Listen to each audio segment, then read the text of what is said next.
Welcome back to Between2Bs, the official podcast of the B to SMB Institute and our 5,000 plus business to small business professionals.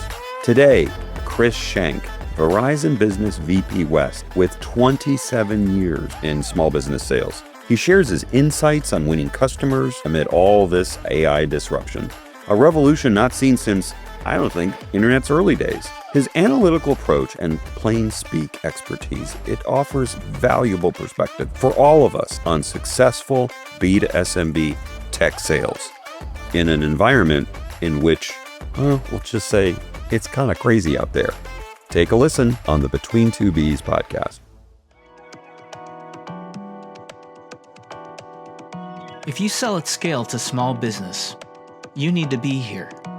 The 7th Annual B to SMB Institute Leaders Forum, May 14th and 15th in Sonoma, gathers business to small business executives from dozens of major brands to talk shop. The winning, keeping, and growing of SMB customers. Our 2025 B to SMB Institute Leaders Forum extends the central theme of our 2024 events, selling successfully in a small business marketplace that's seen extraordinary growth and change in the last 2 years. Combining keynotes from B to SMB sales superstars with frequent small-sided breakouts, the 2025 Leaders Forum presents research-based insights, best practice playbooks, and a steady dialogue of shared wisdom on winning, keeping, and growing SMB customers. Our B to SMB Institute Leaders Forum sold out these last 2 years, so it's not too early to save your spot at our top-to-top networking and strategy exchange for senior B to SMB execs. Get your tickets today at b2smbi.com/leadersforum25. Are you ready to master the new sell? Join us for the 6th Annual Leaders Forum in Sonoma, hosted by the B to SMB Institute. Tickets now on sale for the B to SMB Institute 2025 Leaders Forum. Members attend free. Email info@b2smbi.com for more information. I am really pleased. I mean, I've said it before, guys. I love my job and I love the people that I meet. And I love doing this because I get to talk to people that I really have tremendous admiration for. And one of them is Chris Shank from Verizon Business. Chris, welcome. Good to have you here. It's good to see you again, Dave. Thanks for having me today. So you've been recently promoted, it's not so recently, but in the last few months, you were promoted to the Vice President of the Western region for Verizon Business. How many people are you now managing kind of in the Verizon Business sales organization? I have just under 500 folks when you include frontline and management.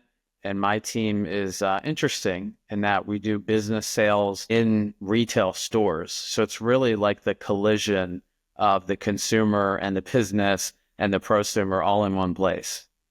I started my professional life, in a retail location for Radio Shack. It was one of their first Radio Shack computer centers. And I'll tell you, I remember how crazy challenging it was to just adapt to the spur of the moment conversation with a prospect. You know, when I finally got into direct sales, it was so much easier because you can mentally prepare yourself for the person that you were cold calling. But when you're kind of on the store floor, different story. So those 500 people, give us kind of a little bit of a profile. Are they young? Are they seasoned? Are they, tech savvy? What are they basically? Yes. So think of them as probably they're generally into like their second, third layer of sales in their career. Yeah. So we bring a lot of people into the organization as retail consumer sales. So they would work in the store 5 days a week. And to your point, it's a difficult job because it's handling anything that could possibly come in.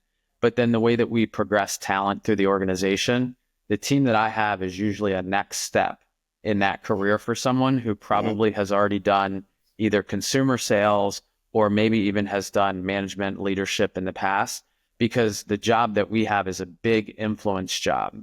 They have to get the best out of all the employees in the store, and those employees don't report directly to my employees. So there's a lot of influence there that has to happen. And then my team also has to go out and find customers like you were talking about with outside sales. So they have to be able to wear multiple hats and live in both worlds.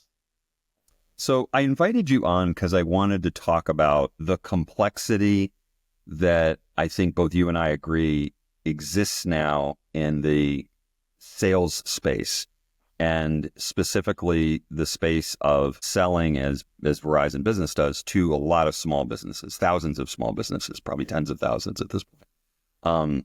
And, we were chatting before about the central challenge of the marketplace right now is that the speed of change is just extraordinary. And the introduction of new forces is extraordinary. And the ability to use the play card that you've been using forever, that you have laminated, that you glance down at every minute, it's just not really quite valid anymore. And or you need to refresh it because you're facing something you've really never seen before. Talk to me a little bit about your observations of kind of the current market space of selling technology to small businesses. Sure. So we get feedback in a lot of different ways. Obviously, we deal directly with small businesses, so we see and learn from them. We also do some surveying. And so one of the things that we've leaned on in the past to provide insights on what's happening is we do an annual survey of small business and how they're using technology. It's a partnership we have with a company named Morning Consult. So what's interesting is we do this every August. So the most recent data we have is from August of 2024, which even that is a point where there's been a lot of change since then, right? Mm-hmm. And because you're talking pre-election when that survey was done, and then now we're into the year. And so what we're hearing and seeing from small businesses is they're looking for a few things. They're trying to reach stability. To your point, there are a lot of competing forces. Sometimes even the daily news, the daily policy are changing things for them. So they're trying to find ways to maintain business continuity and stability. They're trying to manage their cash flow well, and they're trying to be more efficient with the things that they do. So in a lot of the choices that they're making when they think about technology and other decisions, those are the underlying needs that they're often trying to address. Mm-hmm. By the way, there's a link on our homepage to your survey, to the Verizon survey. I mean, every year we find a lot of value in it. And I think your comment that, right now SMBs are looking for stability. They're looking for their footing. They kind of, God bless them, really, so many came out of COVID and got their footing. I mean, extraordinary considering the amount of hits that they had taken. But now it's not so much disaster that's making them unstable. It's genuine uncertainty, of what the heck is coming at me next. So we won't talk about politics. We won't talk about, kind of the policy things that are impacting them, but they're very, very real. Let's talk about technology and specifically about AI. As your guys are out there, as you yourself are out there talking to small businesses and medium-sized businesses, what's the sense you get as to the instability potentially that AI represents for them, but the notion that maybe it helps them get to a more stable place in running and growing their business? What's your take? Yes. Well, small businesses have been very resilient. To your point, they went through the pandemic 5 years ago. There was an expectation that coming out of that, there would be potentially a new normal, but that it would kind of stabilize. And really, to your point, it's just introduced new challenges for them. And so what we're finding is small businesses are adapting. A lot of times they're trying to seek the right resources to do that. And so when we look at what they're doing year over year, it's really interesting. It's accelerating at an interesting pace. If we go back to a couple surveys ago, we only had 14% of small businesses using AI. And then in a year, it went to 39%. So it almost tripled in a year. And part of that was there was this bit of skepticism as to whether AI was a benefit or a threat. And now they've started to really realize some use cases on things that they can do with that. So in general, the most frequent upgrade businesses, in particular small businesses, are making are still about connectivity. It's still internet speed, bandwidth, cloud.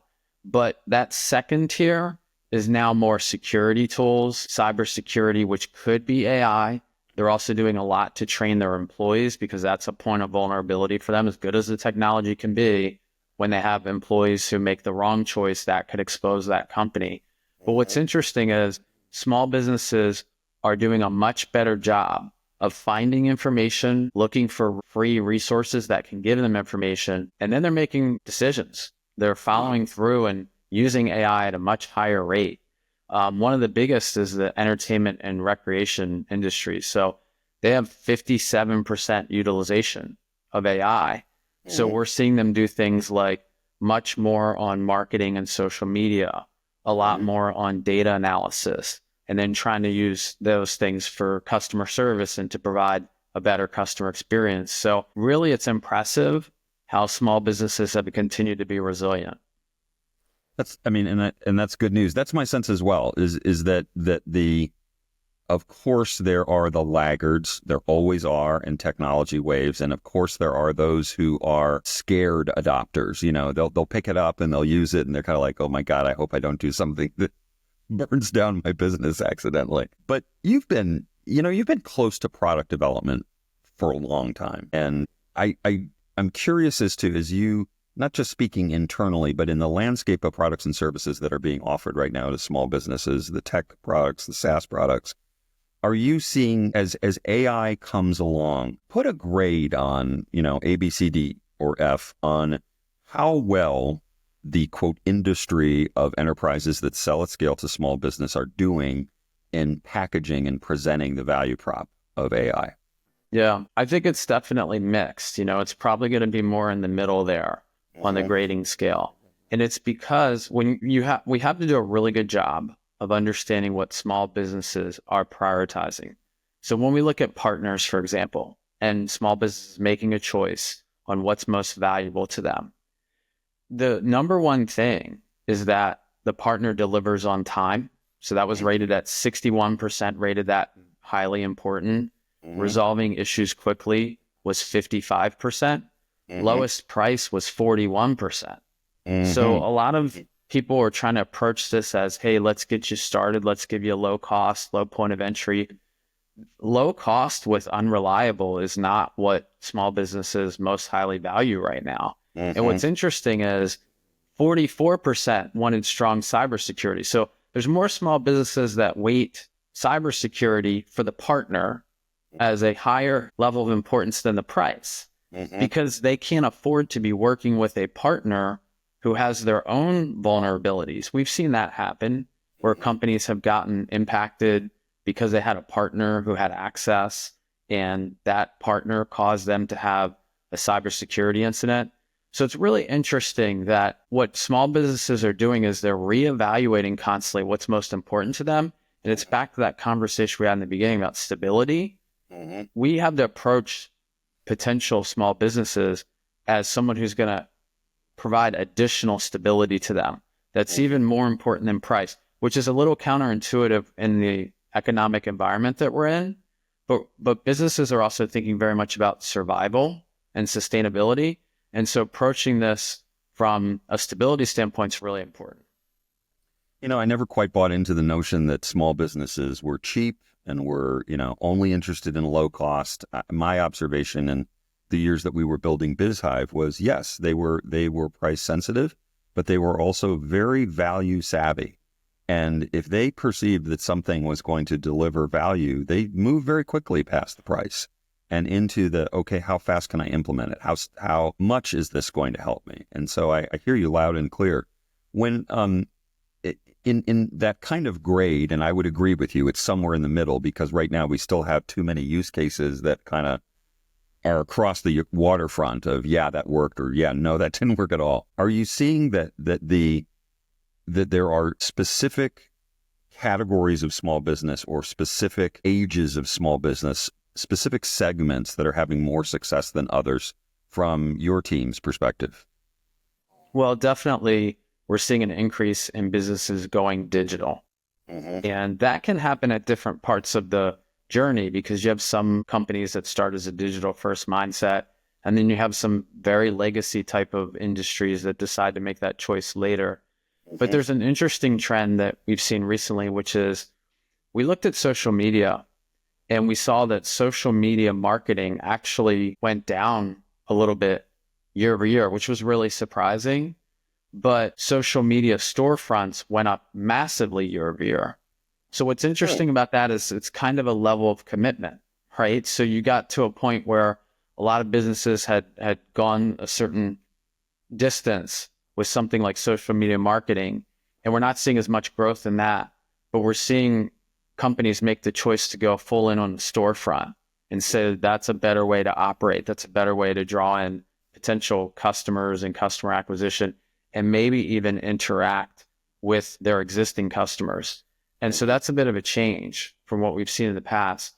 That can apply across a wide range of industries and really even a wide range of tenure of the business. And that obviously has huge technology implications for anyone who is going to stand up a Facebook market or a TikTok shop or whatever. Yep. As you guys confront that, are your sales teams actually kind of working from a playbook or at least a kind of a template of this is how I help a business set up a TikTok shop presence or some other kind of online selling presence on a social? Sure. We think about it in two ways. We think about it, one way is how are we just a good steward to the business community? What can we do? And then the second is what are the products that make sense for customers? So in the first area, we have something called Digital Ready, which I know you're very familiar with. Mm-hmm. And it's free resources that we offer to businesses. And in fact, we're finding that a lot more small businesses are looking for more free resources, free advice, those kinds of things. And so we do Digital Ready, which is both a website and can be in-person events. And it is really 100% free. You don't have to be a Verizon customer. It's all about helping small businesses thrive with the challenges that they face. So that's one way that we're looking to help them. Mm-hmm. The second is products that make sense for the small business that are adjacent to the services we provide. Mm-hmm. We're not trying to go out there and invent entire new categories that aren't related to other products that we offer. We're trying to go adjacent to the things we already do well. And an example is we're bringing out a product called My Business Assistant, which allows small businesses to respond to social media requests, inbound calls, inbound text inquiries. And instead of someone having to physically type out and respond to these things every time, they can use AI who will respond for them. And then all they have to do is they could edit if they wanted. If they wanted to set it that they could see what the AI is going to send and they can make a final edit, or they could let the AI do that and just monitor the data on the dashboard to see how that's serving their customers well. But so we'll do more things like that, where it's certain products that make sense. That makes sense because it happens on a cell phone. It happens over a network. Those kinds of things. I think it is challenging when companies just say, we want to go in this entirely new space with AI or an emerging product. And it's not something that's related to something they're already doing well. Yeah. And, I think that small businesses see right through the company that basically is going to try to offer something that, to put it kindly, is not adjacent. I think that, and a lot of companies with the very best intentions during the COVID pandemic, we're trying to offer services that they were putting forward as kind of a gesture of help and goodwill to their small business customers, but they had no business offering. So when a bank basically stands up a how to do your marketing site, no thanks. I love you, bank. You're great at managing my money, but I'm not going to take selling advice from you, frankly. So speaking of advice, as you kind of speak to your peers here, leaders in this business to small business space, there's three things I kind of want you to address. I mean, I think that across 500 associates, you probably have some kind of, some good sample sets. I think the first one is the just the overall script and process you're using to really focus your sales folks on the kinds of things that you believe present the greatest opportunity, whatever those are. I'd love to know how exactly logistically are you doing that? The second one is, how are you hiring? How are you actually going out and finding those salespeople who may be promotions from within or maybe from the outside, who are really, as you said, in the second to third phase of their career? How are you finding those people? And then lastly, how are you managing their performance? in a kind of a crazy, chaotic world where nobody is able to really forecast effectively right now because it's so chaotic. How are you doing? So that's a long question with 3 parts, but I'll let you take it however you want. Well, let's start at the beginning with bringing on our employees. So we do a really good job at Verizon of developing talent internally and promoting. And so a lot of those folks that we have in my organization came from other parts of the org, but we have increasingly been looking more outside the company. And one of the reasons we're doing that is in the past, we would typically look for the core skill for the job. So if it's the job on my team, retail to business sales, it's going to be high influence skills, high sales skills, those kinds of things. Those are still really important. But I look as much now as, can someone use the tech? Because I actually don't always want the superstar salesperson, because it's really hard to scale that across 400 or 500 frontline sellers. I actually need 400 or 500 frontline sellers to use the tools that we've developed really well. And that's something you can look for. That's a disposition or a skill you can look for in a candidate. And that's something we weren't always doing in the past. So our recruiting teams are more now looking for that.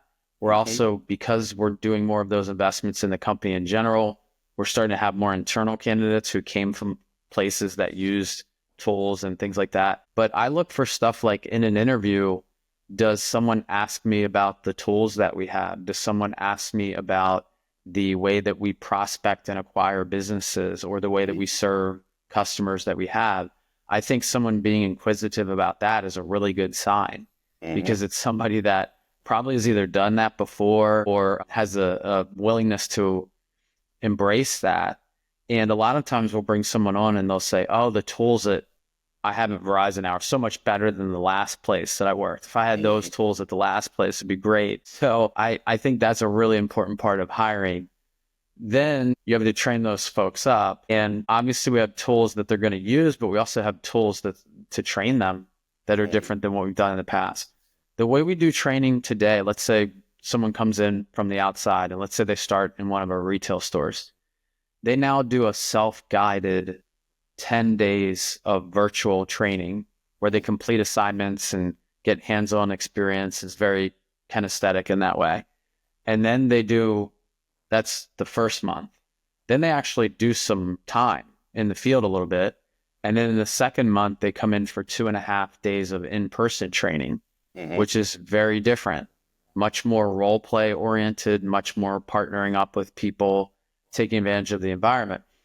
But what's really cool about that is once they get out there and they're starting to try things, we have AI that's there with them while they're doing things like making calls. So if they're making a call to a customer, the AI is doing the summary notes, collecting the action items, giving tips for them real time, giving information to the manager after the fact so we can coach to that.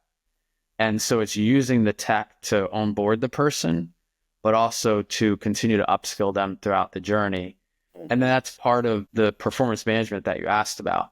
We are seeing a much better rate of someone being entered into something like, let's say, a corrective action plan that's trying to help them improve. The rate at which they actually improve is substantially up. And it's because the things are all woven together. You have tools along the way that are all woven together, from the hiring to training to now in the job and maybe not meeting targets. All those things support each other along the way. And you now don't have to lean explicitly on having a superstar rep every time or having a superstar manager every time. You just have an organization that knows how to use the tools well. That's really fascinating to me, because I think that as you were talking about it, I was thinking, my God, not having, when I came up as a salesperson, it basically was you weren't hitting your numbers. That was the extent of the coaching that you got, right? And you need to be more aggressive on the sales floor. Pounce on people, do a better job of qualifying them right away. Maybe that'll lead to something. I don't know. Our managers were never terribly instructive on what would fix the situation.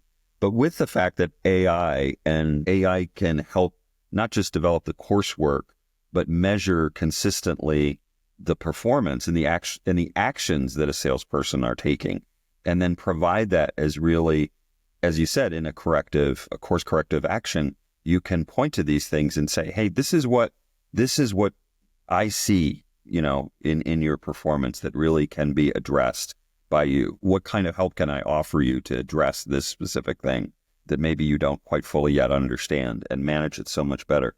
And again, you're absolutely right. The reliance on having a great sales manager in each and every retail location, that's a challenge. And they probably need as much assistance in kind of their performance in providing, what do you suggest I do with this person that is great at the beginning and a terrible closer, or the other way around, great closer, terrible at the beginning, and having that assistant, I imagine, is really quite valuable. We have this system called Verizon Velocity Selling. It's really interesting. So if you think about my employees' role, they're in a Verizon store most of the day, trying to sell to businesses or help their retail consumer employee partners sell to businesses. But then they're also doing a lot of cold calling, a lot of account support. So they have many, many hats to wear. Well, when you look at their sales performance, it used to just be one big lump of a number, right? It was your target's X and your X minus 10 or X plus 10, and you're doing great or you're struggling. Yes, it was. It was one big number. We now can break it all down. We can for the employee say, hey, here's about how much you should be getting through the store's efforts. And the store could be while you're there or while you're not there. Here's how much you should be getting. Here's the traffic that comes in. Here's the rate at which they're converting it. Then there's another piece that is, here's your activity and how much calling you're doing, or how much we use tools to do emails to warm up leads. And so we can see, hey, when you're calling without that, here's your success rate. When you're calling where it's been warmed by an email before you call, here's the higher success rate of that.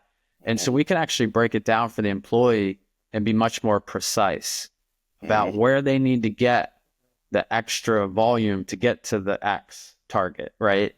And so that's super helpful because it allows you to really make a difference much more quickly for that employee. In this system, do you allow now for more feedback from the actual sales reps themselves in the form of ideas, in the form of, hey, here's what I think I need? I appreciate the fact that it's a disciplined system that you try to steer everyone towards, but do you in return basically say, look, we want everyone to participate, not just as users, but as owners of this system?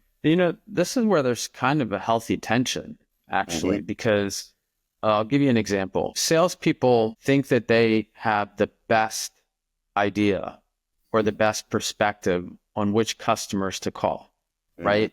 They've had to rely on themselves. Typically, there's just a mentality of self-determinism there that they think they figure that out. Then you have the marketing team that has a lot of data science that says these are the best customers to call. Well, those collisions often go a wide variety of ways. What I try to do is maintain a feedback loop between all of it. I ask my employees to say, hey, here's the structure of what we want you to do. Within that structure, there's some discretion because within that, the employees know things like they might have different local offers or local market conditions or differences of how long they've been in the job. So some of them have customers they can rely on that they've worked with in the past. Some are brand new. And so I allow some amount of discretion there for the salesperson to figure it out. But I'm constantly giving them data to challenge the assumptions, to say, hey, when you're doing that, I have a lot of employees that have been doing things a certain way for a long time, and they're really comfortable making 100 phone calls to get 2 appointments. And I'll say, you don't have to do that. You can let us warm the email for you first, and then call after we do that. And then you might have to make maybe 10 calls to get 1 appointment. Right. So it's that tension's really healthy though, because sometimes I'm going back to marketing and saying the field sales team has figured out something that the marketing science model hasn't figured out yet. Right. And so it's just a constant loop. Yeah, that's fascinating. I met one of your senior sales reps in Chicago who had successfully sold a kind of a complete package for a dry cleaning business. And it was mainly to kind of empower his home delivery team, the team that was basically taking out the finished laundry basically to all sorts of different locations, kind of optimizing their routes and their loads, etc. He figured it out so well, and he had such an incredibly great response from this dry cleaner business owner that he started to going to other dry cleaner businesses in Chicago. And then he effectively was able to convince his management to expand his territory geographically so he could just run down every single successful, every single laundry business, dry cleaning business, and sell them. So he was going as far as Milwaukee, as far as Madison, as far as downstate Illinois. And he had, at the end of the year, I remember he had literally a couple of hundred of these businesses who just picked up the same kind of offering. Now, that's actually not something that marketing will ever discover. Nobody would ever, out of marketing, say, hey, we really need to create an initiative around dry cleaning businesses. But right. How valuable was that to the business to really kind of have those eyes and ears on opportunities that marketing doesn't? And to your point, it is a healthy tension between the two of creating those opportunities and pursuing them. It's so important. And so what we found is that if you just try to push so hard on everybody doing it exactly the same way and using the tools, and you give no freedom there, that you're missing out. Not only do you have some impacts on the employee experience, you're usually missing out. So it's really the feedback loop that's so critical to make it all work. And the great news is we have a really open-minded marketing science team who listens. I think that's an important ingredient to have at companies, is that people that recognize that the best decisions come from data and experience. So when you're making decisions only based on one, they're going to be lesser decisions. So I've known you for a while now, and I've seen your career grow, and I've always attributed it to the fact that you were not only really bright and a great communicator, but also you really set forth for yourself both standards and KPIs that were really going to kind of drive your year. So what are your KPIs and standards for 2025 as you look forward to it as a sales leader? Sure. The number one thing for us is service revenue growth. We look at that, and we look at EBITDA margin. And then I look at within my product suite, which are the products that are going to contribute the most service revenue growth at the most comfortable margin. And that's really what we're trying to do from a sales organization standpoint, because when you look at where we are, it's been a challenging environment to grow revenue, because you have different industries that as their costs go up, they can reprice. Generally, wireless service has not been like that. If you look across a longer time horizon, we just keep giving more and more and more for the same price. And so we have to provide more value to get the service revenue growth. So that's what I've talked to my team about a lot, is what are we doing better that's more impactful for the customer that makes it worth having a higher price. And if we don't do that, then we don't deserve to be able to charge a premium. And so we're really working on how do we get that service revenue growth up at the right margin. So can you just give us a little bit of insight? Because so many of the people who are going to be listening to this are actually, they're SaaS companies, they're SaaS sales leaders. Their service is effectively what they're selling as well. And all, I'm sure, have ambitions and KPIs associated with service at revenue growth. Can you give us a little insight into your playbook on the service revenue strategy, the service revenue objective? Are you trying to, one key question I would have is, are you looking at service revenue as an evergreen, or are you looking at it as a kind of a one-off? We're going to sell this service to this particular small business, and then we're going to move to the next small business. How are you looking at it in the form of it kind of its component parts? Yeah, it's more evergreen. We look at the pricing strategy of what we're doing in the market. So we look at how we're positioned versus competitors. We look at the value that we're offering. And so we have that pricing strategy. But a lot of it also is about providing incremental services to our customers that we could charge for, that have value. And so you saw Verizon do this more on the consumer side early. So they brought out something called Perks, which is where over the top of your phone plan, you can add things. And in the consumer world, it's a lot of streaming products, device protection, those kinds of things. What we're doing on the business side is also device protection, but it's more about network adjacent things, more about things that a small business would want. So think of things like premium data or international travel or security, things that really resonate with them. And so Our service revenue growth is going to come primarily from a pricing strategy and from selling services over the top of that strategy.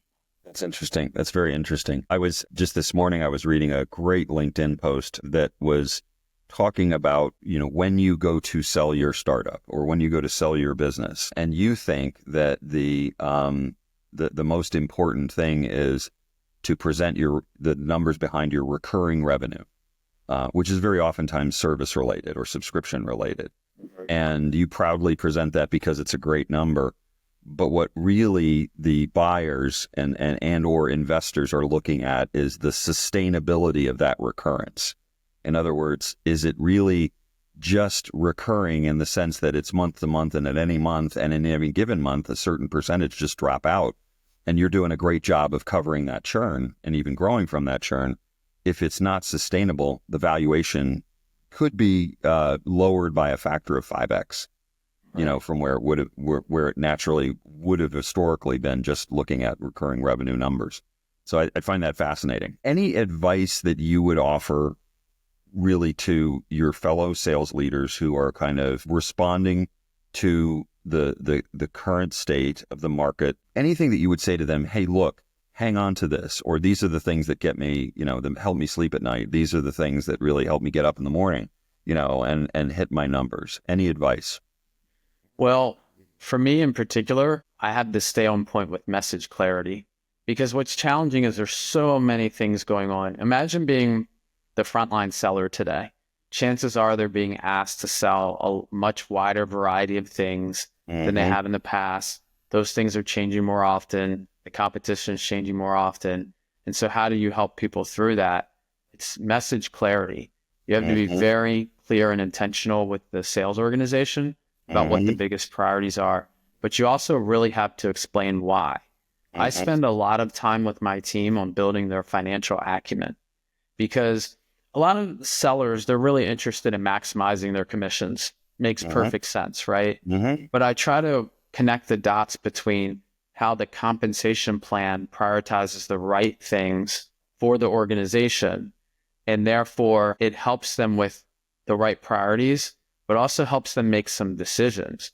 We're increasingly actually looking at things like potentially variable pay for deal management, deal profitability. Like, we'll give our salespeople things that they can use as closing tools, but we're looking at maybe you don't have to use the full dollar amount that you can on that deal to close that sale. And then we could potentially give that back to the seller as value for bringing us a better margin deal.